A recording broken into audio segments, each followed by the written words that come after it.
नमस्कार, मैं आलोक कुमार। आप देख रहे हैं news vision. News vision channel पर पिछले कई दिनों से हम लोग बक्सर जिले अंतर्गत विधानसभा क्षेत्रों की संभावित प्रत्याशियों की समीक्षा करते आ रहे हैं। इसके पहले हम लोग बक्सर, डुमरांव एवं राजपुर विधानसभा क्षेत्र के संभावित प्रत्याशियों की चर्चा की है और आज हम ब्रह्मपुर जिले के ब्रह्मपुर विधानसभा क्षेत्र के संभावित प्रत्याशियों की चर्चा करेंगे, जिसमें एनडीए एवं जन सुराज शामिल हैं। तो सबसे पहले हम अपने दर्शकों से कहेंगे कि न्यूज़ विजन चैनल को जो लोग फेसबुक, इंस्टाग्राम एवं ट्विटर पर देख रहे हैं, पेज को फॉलो करें एवं यूट्यूब पेज को सब्सक्राइब जरूर करें। तो हम आज चर्चा करने से पहले आपको बता दें कि ब्रह्मपुर विधानसभा क्षेत्र में मतदाताओं की स्थिति क्या है। तो ब्रह्मपुर विधानसभा में कुल मतदाता है 3,41,000, जिसमें महिला मतदाता 1,60,000, पुरुष मतदाता 1,81,000। वहीं नए मतदाताओं की जो संख्या है ब्रह्मपुर में वो 5,05,551 है। 5,551 नए मतदाता हैं। तो चलिए आज हम चर्चा करने के लिए हमारे साथ स्टूडियो में मौजूद हैं जिले के वरिष्ठ पत्रकार एवं न्यूज़ विजन के संस्थापक डॉक्टर शशांक शेखर। नमस्ते। नमस्कार। नमस्कार। आइए आप सर्वप्रथम जिले के मतदाताओं से अपील करें ताकि अधिक से अधिक बक्सर जिले को वोट प्रतिशत बढ़ाकर जिले को अव्वल बनाने के लिए। बिहार लोकतंत्र की जननी है और अब मजबूत लोकतंत्र के निर्माण के लिए बिगुल बज चुका है। हम युवा मतदाताओं से अपील करेंगे कि आप मजबूत लोकतंत्र के निर्माण में बक्सर जिले के चारों विधानसभा क्षेत्र में अपनी मजबूत भागीदारी निर्माण करें और घरों से 100% मतदान कराने की अपील करें। अपने माता पिता, अपने आसपास के लोगों से जिले के मतदान केंद्रों तक पहुंचाकर मजबूत लोकतंत्र के निर्माण में जिला प्रशासन और आम जनों को सहयोग करें। युवा मतदाता जिले का भाग्य विधाता। और हम एक बार फिर आपसे यही उम्मीद करते हैं कि बक्सर जिले के 100% मतदानी हमारा लक्ष्य होना चाहिए। इन्हीं सब बातों का हमारा एक बार फिर अपील है कि आप लोग मतदान केंद्र में पहुंचे और अपने मताधिकार का प्रयोग करें। तो चलिए आज हम चर्चा करते हैं ब्रह्मपुर विधानसभा क्षेत्र के एनडीए के संभावित प्रत्याशियों की। एनडीए के संभावित प्रत्याशियों में कुल 6 नाम हैं, जिसमें सर्वप्रथम हम जिले के वरिष्ठ और बड़े व्यवसायी प्रदीप राय के बारे में चर्चा करेंगे, जो भाजपा के सक्रिय सदस्य हैं और हर कार्यक्रम में भाजपा में सक्रिय भूमिका निभाते हैं। प्रदीप राय के बारे में आपका क्या ख्याल है? देखिए, प्रदीप राय निश्चित तौर से हाल के दिनों में भारतीय जनता पार्टी की राजनीति में बहुत सक्रिय रहे। होटल व्यवसाय से लेकर जमीन का कारोबार तक उनका साम्राज्य फैला हुआ है और मैं समझता हूं कि अश्विनी चौबे के मंत्री के दूसरे मंत्रिमंडल कार्यकाल में वे ज्यादा राजनीति के पटल पर सक्रिय नजर आए और सक्रियता का यह आलम रहा कि उन पर ब्रह्मपुर विधानसभा में चुनाव लड़ने का भूत सवार हो गया और यह भूत इस कदर जुनून में बदल गया कि वे ब्रह्मपुर इलाके में होने वाले किसी भी तरह के सगे समारोह कार्यक्रमों में शिरकत करना नहीं भूलते हैं। आप आज सर्च करेंगे कि ब्रह्मपुर के सुदूर दियरा इलाके तक वे न्योता हकारी जीएनी में पहुंचते रहते हैं।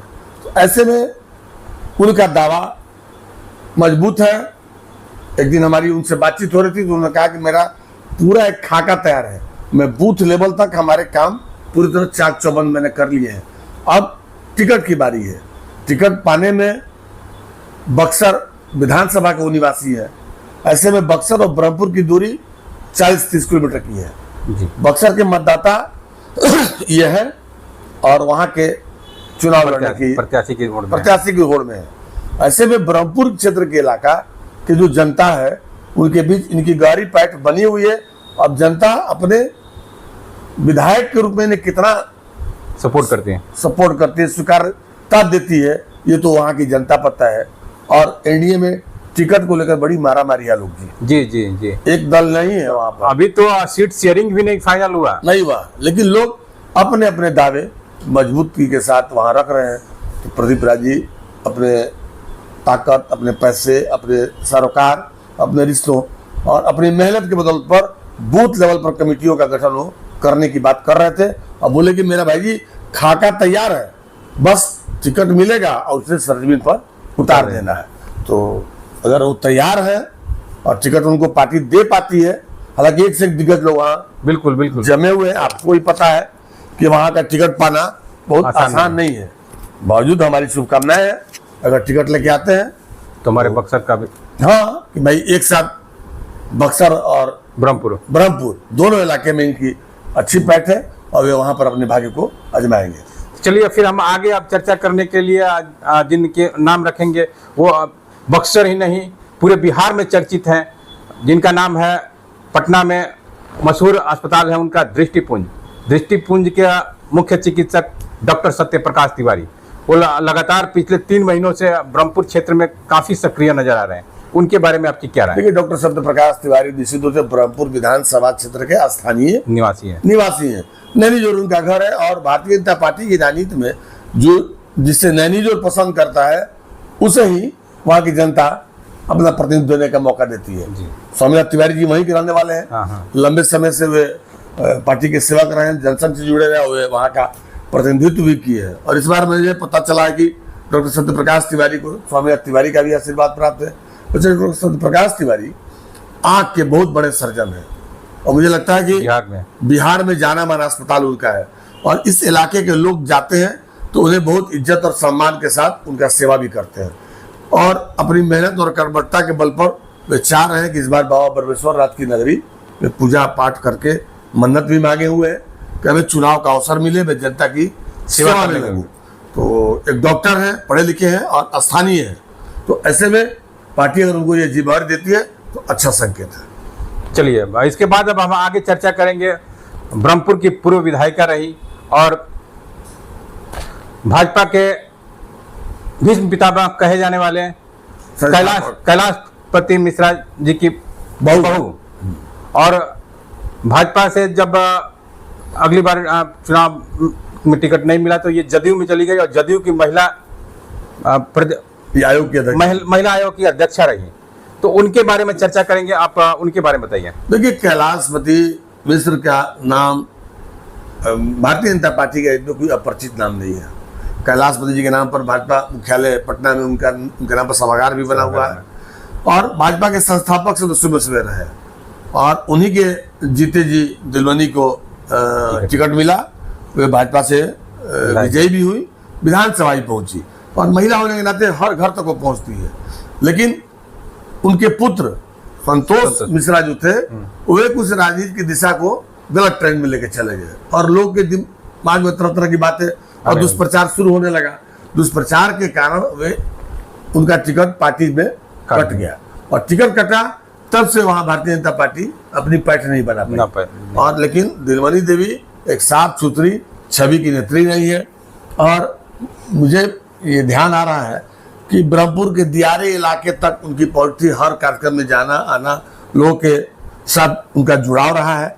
लेकिन वही जो दुर्घटना होनी थी तो बेटे के टिकट की चाह में हुए अपनी बात वहां रख दी। तो राजनीति में तो जानते हैं इशारों का खेल होता है, बिल्कुल। तो लोगों को लगा कि अब दिलवनी जी का उम्र हो गया, थक गई हैं और ये अब नहीं चाह रही हैं कि मेरी जगह मुझे बेटा को दिया जाए।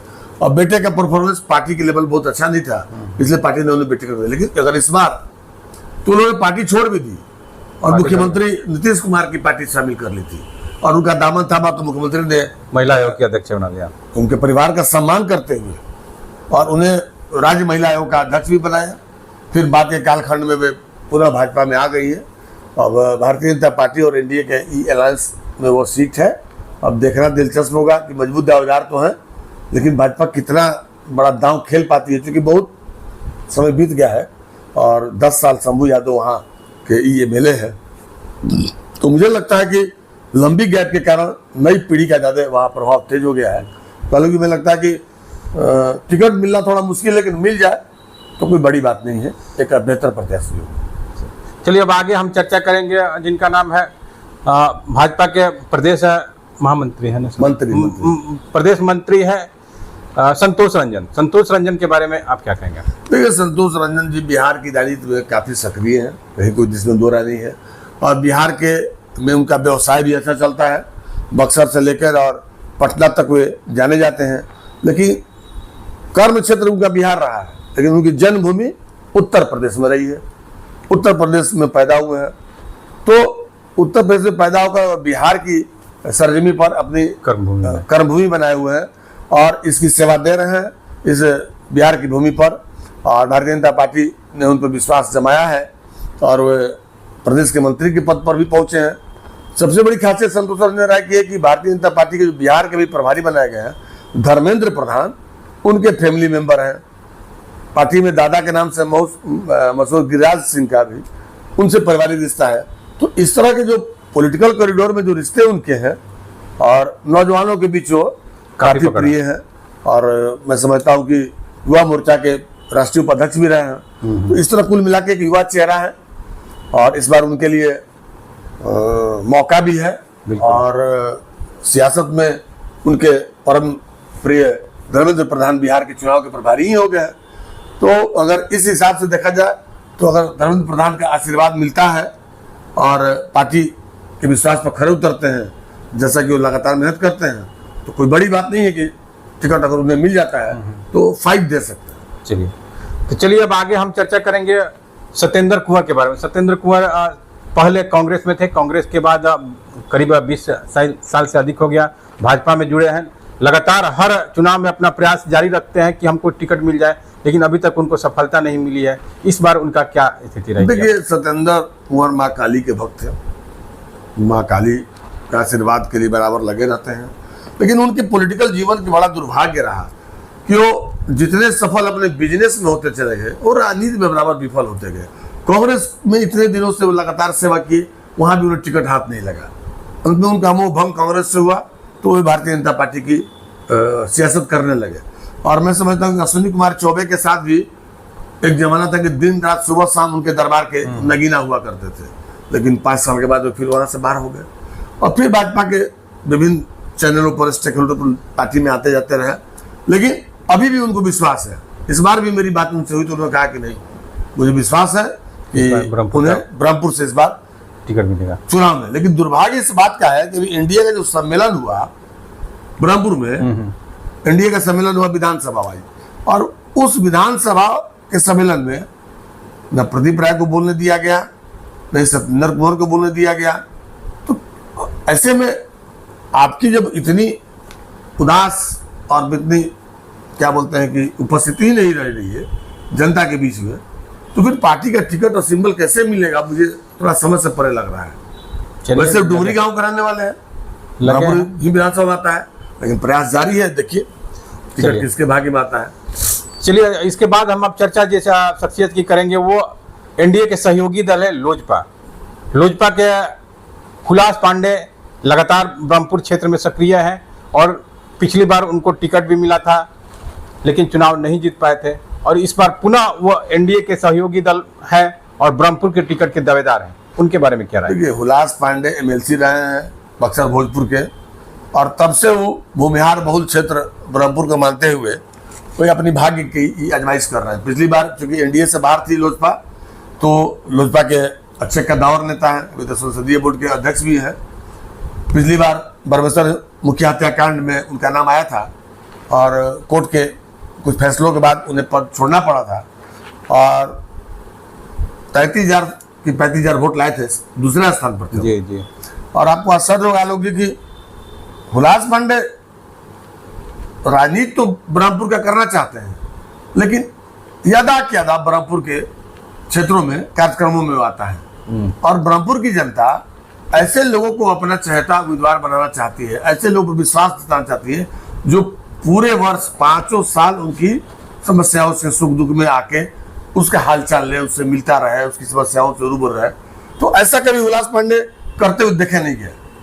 वो सिर्फ चुनाव का टिकट लेके आते हैं, सत्ता के ऊंचे रसूख पर है वो। और मैं समझता हूँ कि इस बार अगर पार्टी के सुप्रीमो उनको ब्रह्मपुर के लिए जीत किए हुए हैं, और अगर ब्रह्मपुर की जीत में कामयाब हो जाते हैं तो निश्चित तौर से हुलास पांडे को ही वो टिकट मिलेगा। और हुलास पांडे गठबंधन के इंडिया गठबंधन के अच्छे उम्मीदवार साबित हो सकते हैं। धन है, जन है, बल है, लेकिन आम जनता की आवाज कितना बन पाएंगे ये तो वहाँ की जनता ही बताएगी। टिकट मिलने के बाद ही तय हो पाएगा कि कितने सफल हो पाएंगे या नहीं हो पाएंगे। तो आइए अब हम चर्चा करते हैं जन सुराज के बारे में। जन सुराज में सबसे पहला नाम आएगा प्रभुदत्त ओझा, जो जन सुराज के प्रदेश कोर कमेटी के सदस्य हैं। इनके बारे में क्या राय है? देखिए, प्रभुदत्त ओझा निश्चित तौर से ब्रह्मपुर के देवकुली गांव के रहने वाले हैं और कांग्रेसी हैं। बहुत लंबे समय से पूरा जीवन उनका कांग्रेस में खप गया और पैक्स की राजनीति में भी सक्रिय रहे। और प्रभुदत्त ओझा किसी नाम के मोहताज नहीं है, संघर्षशील कर्मठ कर्मशील नेता है। आलोक जी, मैं बता दूं कि मैं उनको देखा हूँ कांग्रेस के जमाने से कि जब भी जिला मुख्यालय में कोई कार्यक्रम होता था तो प्रभुदत्त ओझा अक्सर नजर आया करते थे। और ऐसे में अगर वो जन सुराज में शामिल हुए हैं और प्रदेश कोर कमेटी के मेंबर हैं और ब्रह्मपुर से दावा ठोक रहे हैं, तो माँ बरमेश्वरनाथ की कृपा उनको बनी रहे और उनका प्रयास अच्छा है। उम्र के इस चौथे पड़ाव पर विधायक बनने का उनका सपना भले पूरा हो जाए। चलिए फिर आगे हम चर्चा करेंगे मनोज मिश्रा। मनोज मिश्रा सहियार के मुखिया हैं और जन सुराज के पिछले लगभग साल भर से काफी सक्रिय हैं। उनके बारे में क्या कहेंगे? देखिए, मनोज मिश्रा पंचायत की राजनीति से उभरे हुए नेता हैं और मैं समझता हूं कि पंचायत की राजनीति में उनकी अच्छी पकड़ थी। यही वजह रहा कि भूमिहार इलाके में वे जात के पंडित हैं और वे अपनी पकड़ बनाए और सहिहार के मुखिया निर्वाचित हुए। और जनसुराजी हैं, जनसुराजी तब बने जब प्रशांत किशोर के क्रांतिकारी विचार से वे अवगत हुए और वे लगातार जनसुराज के कार्यक्रमों में नजर आते हैं। पार्टी के सुप्रीमो का जो पुराना भोजपुर में कार्यक्रम हुआ था उसमें मनोज मिश्रा ने बढ़ चढ़ कर हिस्सा लिया था।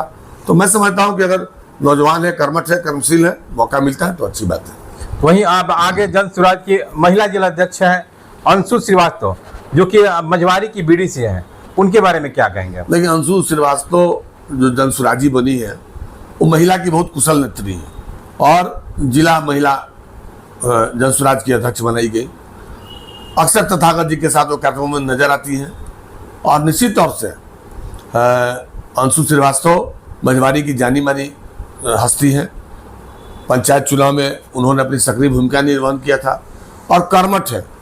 हर कार्यक्रमों में कायस्थ परिवार से होने के बाद भी बढ़ चढ़ कर हिस्सा लेती हैं और अगर वो विधायक का दावा ठोक रही है और टिकट अगर, हालांकि कायस्थों की कोई बहुत बड़ी जमात नहीं है ब्रह्मपुर इलाके में, बावजूद इसके कि जन सुराज का अपना अभियान है, जन सुराज की विचारधारा है, प्रशांत किशोर की अपनी स्ट्रेटजी है और उस स्ट्रेटजी के तहत अगर इनको टिकट मिलता है तो मैं समझता हूँ कि अच्छी फाइट देंगी और अपनी उपस्थिति सशक्त रूप से दर्ज कराएंगे। जन सुराज ऐसे आपको भी अनुभव, हम लोगों ने चर्चा इतने दिनों से, काफी पढ़े लिखे लोगों को ही अपने पार्टी में और आज जो सूची जारी हुई देख लीजिए, बिल्कुल उसमें सारे विद्वान और पढ़े लिखे लोग ही आए हैं। सबसे बड़ी चर्चा तो हम आज कल ही से देखे तो डॉक्टर विजय गुप्ता आरा के सबसे फेमस डॉक्टर हैं और रितेश पांडे और पटना विश्वविद्यालय के कुलपति सारे उसके जितने सिन्हा भी आए हुए हैं।